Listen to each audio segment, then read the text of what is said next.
Hello friends, hopefully आप सभी लोग अच्छे होंगे।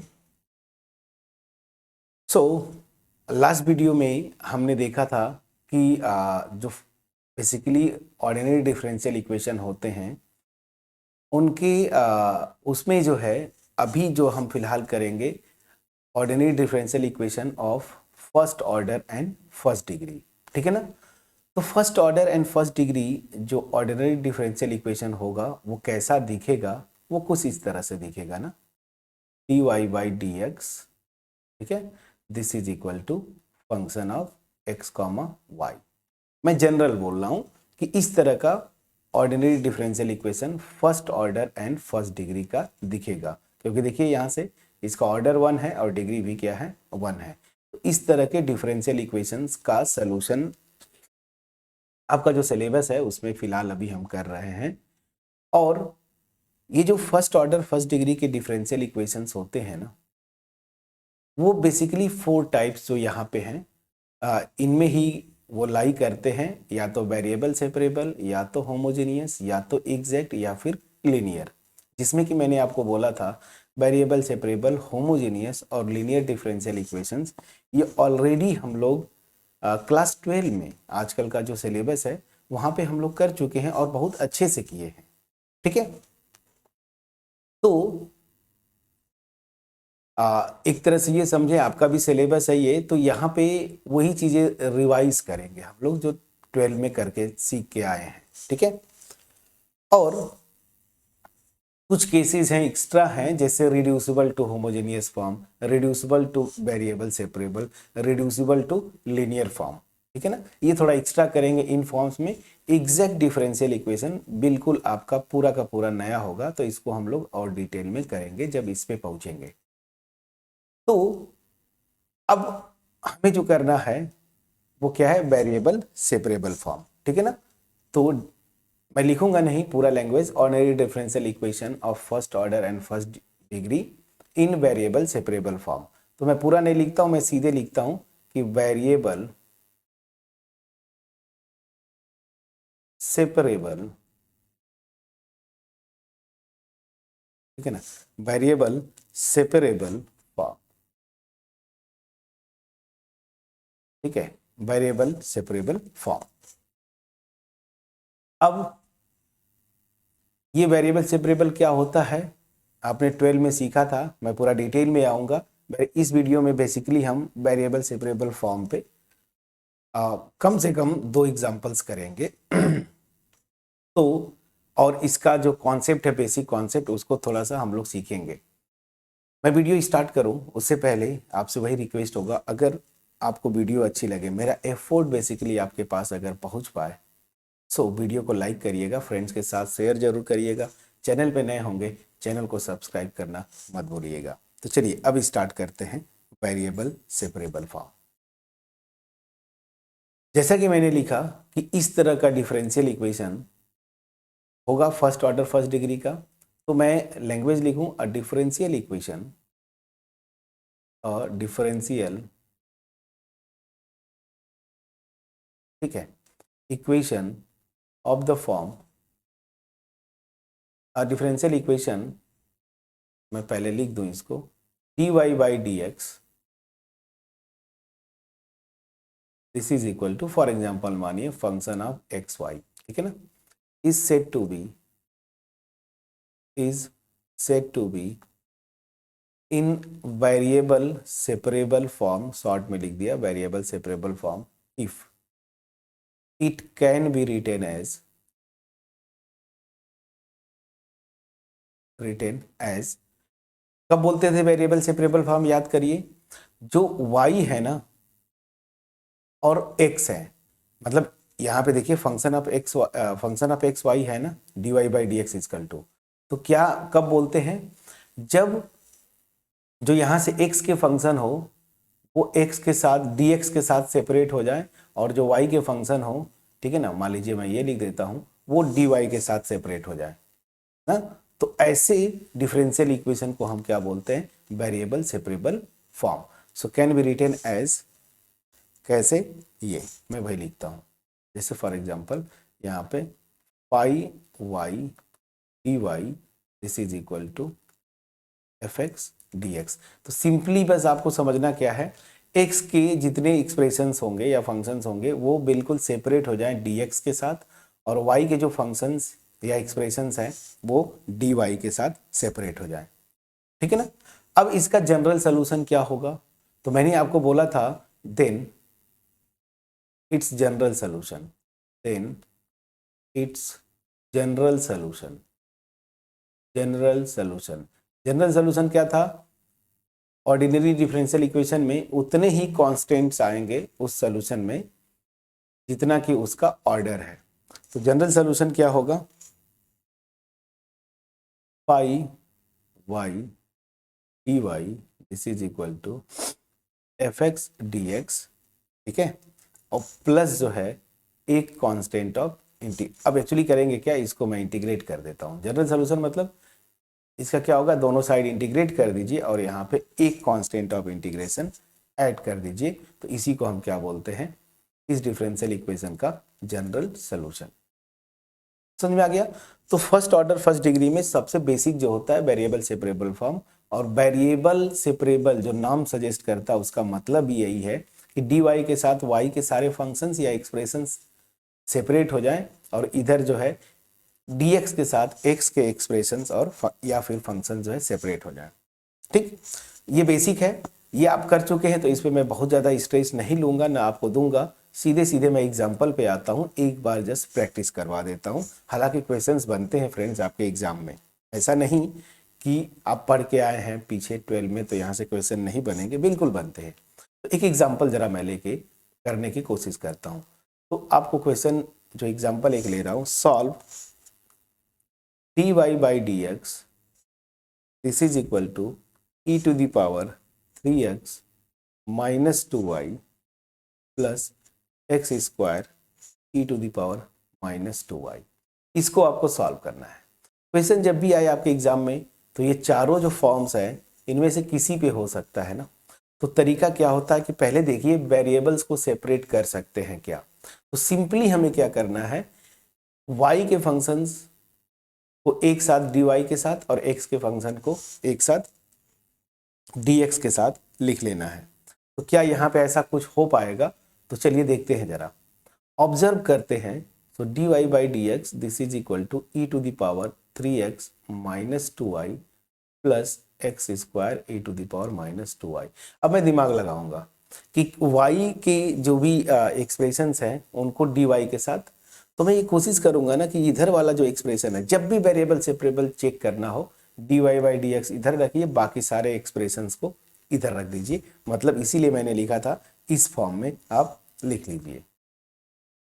अब यहां से देखिए कि क्या मैं y और x को अलग अलग सेपरेट कर सकता हूं, बस यही पे, तो बिल्कुल कर सकता हूं। दोनों में कॉमन फैक्टर है e to the power minus 2y, तो दोनों से e to the power minus 2y आप कॉमन ले लीजिए। जैसे ही कॉमन लेंगे यहाँ पे आएगा e to the power 3x और यहाँ से बचेगा x स्क्वायर। बस यही करना होता है। यहाँ पे y का जो एक्सप्रेशन है अलग लिखिए और इधर x के एक्सप्रेशंस को। अब मैं क्या करूँगा, इस क्वांटिटी से इधर डिवाइड करूँगा और dx को इधर मल्टीप्लाई कर दिया। तो मैं बोलना क्या चाहता हूँ कि dy है, इसको मैं e to the power minus 2y से डिवाइड कर दिया और इधर dx को लिखा और यहाँ पे e to the power 3x plus x square और यहाँ पे dx। ठीक है, चलिए अब देखिए थोड़ा सा और सिंप्लीफाई कर लेंगे, तो यहाँ पे ये ऊपर जाके e raise to the power 2y हो गया और यहाँ से dy and this is equal to e to the power 3x plus x square. ठीक है ना, और यहाँ पे प्लीज चेक करिएगा। ठीक है, चलिए तो हम देखें कि ये देखिए वेरिएबल सेपरेट हो गए ना, तो यहाँ पे लिख सकते हैं आप विच is in variable separable form, variable separable form, separable form. अब इसका जनरल सोल्यूशन क्या होगा, तो जनरल सोल्यूशन के लिए क्या करेंगे, तो इसको इंटीग्रेट कर देंगे ना। अभी जस्ट मैंने आपको बताया था ना, इस फॉर्म में अगर लिख पाऊं बस इंटीग्रेट करिए, उधर एक कांस्टेंट ऑफ इंटीग्रेशन ऐड कर दीजिए। तो क्या करेंगे, इट्स जनरल सोल्यूशन। हम जनरल सोल्यूशन जब भी बोले आपको ना कि सॉल्व करो मतलब जनरल सोल्यूशन की बात कर रहा है, तो इट्स जनरल सोल्यूशन इज क्या हो जाएगा, बस इंटीग्रेट कर दीजिए, तो integration e to the power 2y dy, this is equal to integration e raise to the power 3x plus x square dx plus एक कांस्टेंट ऑफ इंटीग्रेशन। अब चलिए इसको जब इंटीग्रेट करेंगे तो क्या आएगा, e raise to the power 2y upon 2, याद करिए, प्लीज चेक करिएगा, आएगा, प्लीज चेक करिए, ठीक। सो दिस, और इधर क्या आ जाएगा, ध्यान दीजिएगा, जब इसको इंटीग्रेट करेंगे तो e to the power 3x का क्या हो जाएगा integration, e to the power 3x by 3 plus इधर से आ जाएगा एक्स क्यूब बाई 3, इसको इंटीग्रेट करेंगे तो, और यहाँ पे क्या कर दीजिए प्लस एक कांस्टेंट ऑफ इंटीग्रेशन c, ठीक है। अब यहाँ पे चाहें तो आप सोल्यूशन लिख सकते हैं, कहीं से कोई इशू नहीं होने वाला है, ठीक है। आप यहीं पे छोड़ दीजिए, या पूरे इक्वेशन को 6 से मल्टीप्लाई कर दीजिए, आप यहीं पे छोड़ देंगे तब भी सही है, या पूरे इक्वेशन को 6 से मल्टीप्लाई करेंगे पूरे को, तो यहाँ से आ जाएगा 3 e to the power 2y, this is equal to 2 e to the power 3x plus ये x है प्लस 2x क्यूब, ठीक है, और प्लस 6c ना। तो जब यहाँ पे छोड़ दीजिए, याद अगर आगे आप जाते हैं तो थोड़ा सा जितना सिंप्लीफाई हो सके 2 कॉमन ले लीजिए, e to the power 3x plus x cube, और इसको मैंने लिख दिया c1, वेयर कांस्टेंट है ना, या पहले यही से आप c1 लिखते आइए ना, चलिए मैं लास्ट में ही कर देता हूँ, ठीक है। तो आर्बिट्रेरी कांस्टेंट है ना, तो 6c1 को मैंने क्या कर दिया, सॉरी 6c को मैंने लिख दिया c1, ये मेरा सोल्यूशन है। आप यहाँ पे भी छोड़ सकते हैं, कोई एक मार्क्स भी नहीं कटेंगे। कितना आसान क्वेश्चन था प्लीज बोलिएगा। तो वेरिएबल सेपरेबल पे मैंने एक आसान सा एग्जांपल लिया, हालांकि क्वेश्चंस बहुत कुछ मतलब आपको बहुत टाइप से मिलते हैं ट्रिग्नोमेट्रिक फंक्शंस को इन्वॉल्व करके, बट ये ठीक है। एक और एग्जांपल मैं यहाँ पे करता हूँ, तो अगला एग्जांपल आपके स्क्रीन पे, अगला एग्जांपल क्या है, solve 1 plus y square 1 plus log x, ठीक है ना, d x plus x d Y, this is equal to 0, और गिवन क्या है, y at x equal to 1 is 1। अब देखिए ये क्वेश्चन में क्या है, ये जो कंडीशन दे देता है, मतलब यहाँ पे जो आर्बिट्रेरी कांस्टेंट है ना, ये c या c1 जो भी मैं लिख रहा था, तो उसका वैल्यू निकालना, मतलब क्या हुआ कि जब ये कंडीशन दे तो इसका मतलब हुआ कि हमें क्या निकालना है, पर्टिकुलर सोल्यूशन निकालना है, याद रखिएगा, ठीक है ना। तो पहले आप जनरल सोल्यूशन निकालते हैं और वहां से जो कांस्टेंट है ना उसकी वैल्यू इस कंडीशन से आप निकाल लेते हैं। तो ये भी मैंने करवा दिया, यहाँ पे एक जनरल सोल्यूशन और यहाँ पे एक जो है पर्टिकुलर सोल्यूशन, ताकि आपको जो भी टाइप्स के क्वेश्चंस बनते हैं उस पर आपको आइडिया लग सके। तो चलिए यहाँ पे क्वेश्चन करना है हमें, तो क्या करेंगे, सबसे पहले आप लिखते क्या हैं, कोशिश यही होगी कि y और dy ये जो टर्म्स है ना, मतलब y के टर्म्स को dy के साथ, x के टर्म्स को dx के साथ आप सेपरेट कर सके, ठीक। तो इसके लिए क्या करेंगे, पहले dy बाई dx लिखने की कोशिश करिए। तो यहाँ पे सोल्यूशन मैं स्टार्ट करता हूँ, देखिए क्या होगा, 1 प्लस वाई स्क्वायर, तो यहाँ पे है 1 प्लस लॉग एक्स, और दिस इज dx। यहां से इसको इधर लाएंगे तो माइनस एक्स, हमें क्या करना है, dy बाई डी एक्स निकालना है। तो यहां से देखिए इसको मैं कर सकता हूँ 1 प्लस वाई स्क्वायर, और यहां से 1 प्लस लॉग एक्स, ठीक है, अपॉन इसको इधर मैंने कर दिया तो ये हो जाएगा x, x से डिवाइड कर दिया, this is equal to minus dy by d. ये हुआ, मेरा एक ही मोटिव था कि वेरिएबल्स को सेपरेट करना। देखिए इसको इधर डिवाइड करेंगे और dx को इधर मल्टीप्लाई कर देंगे, दैट मीन्स मैं बोलना क्या चाहता हूँ, वेरिएबल सेपरेट करना है तो 1 plus log x by x इधर किया, dx इधर ला दिया, माइनस इधर रखा 1, ये देखिए 1 प्लस वाई स्क्वायर जो है ना यहाँ पे, उससे हम डिवाइड कर देंगे। चलिए फटाफट करते हैं। तो ये हो जाएगा डी वाई, और देखिए इससे डिवाइड करेंगे तो 1 प्लस वाई स्क्वायर नीचे आ गया। वेरिएबल सेपरेट हो गए फ्रेंड्स, प्लीज बोलिएगा। सो यहाँ पे which is in variable separable form. क्या? Variable separable form, variable separable form. अब इसका जनरल सोल्यूशन के लिए क्या करेंगे? इसको इंटीग्रेट करेंगे। So it's general solution, general solution is, क्या करेंगे? दोनों साइड इंटीग्रेट करते हैं, एक कांस्टेंट ऑफ इंटीग्रेशन ऐड कर देते हैं। तो 1 plus log x upon x dx, this is equal to, minus sign बाहर रख दीजिए, d y upon 1 plus y square plus एक कांस्टेंट ऑफ इंटीग्रेशन। यहां तक ठीक है? प्लीज बोलिएगा। अब क्या करेंगे आप? जब सॉल्व करना है तो इंटीग्रेट करना है, और इंटीग्रेशन में देखिए यहाँ पे सब्स्टिट्यूशन यूज करेंगे। यहाँ पे मैं कोने में लिख भी देता हूँ, या चलिए मैं यहीं पे कर देता हूँ। सो पुट करेंगे इसके लिए 1 प्लस लॉग एक्स को टी, तो यहाँ से क्या हो जाएगा? 1 by x D x, this is equal to d. तो यहाँ से क्या हो जाएगा? This will imply integration 1 plus log x को आपने टी पुट किया, ठीक है ना। D x by d t क्या आ रहा है? सॉरी देखिए, डी एक्स बाई एक्स क्या आ रहा है? डी टी, दिस, और दिस इज इक्वल टू, इसको तो मैंने ऐसे कर दिया, और एज इट इज इसको छोड़ दीजिए, ठीक है ना। इसको ऐसे अभी छोड़िए, और प्लस सी। अब इसको इंटीग्रेट करेंगे तो क्या आएगा? ये आपको पता है, टी स्क्वायर बाई 2 आता है, प्लीज चेक करिएगा। और ये वाला जो इंटीग्रेशन है माइनस इसको, ये मेरा आता है tan इनवर्स y, ठीक है ना। This is equal to, sorry plus C है तो प्लस सी आप लिख दीजिए।